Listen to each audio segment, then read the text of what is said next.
আসসালামু আলাইকুম। দেখতে পাচ্ছেন মহিলাটা পাগল, সে মানসিক ভারসাম্যহীন। তো তাকে আমি আজকে 16 বছর যাবৎ চিনি। সে করে ভিক্ষা করে। তো তার পাশে একটা লোক হঠাৎ করে দেখলাম, মানে একটা সুস্থ মানুষ একটা সালার একটা জামা পরে এসেছে, এসে ভিক্ষা করা শুরু করেছে। দেখেন লোকটাকে নেশাখোর মনে হচ্ছে, যে সে নেশায় যে আসক্ত, মানে কথা বলতে পারে না এমন ভাব নিছে, আসলে কথা বলতে পারে।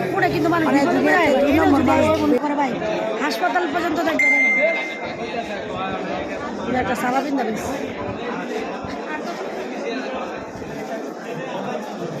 কিন্তু সুস্থ মানুষ সেটা সালাদিন পাগল সাগর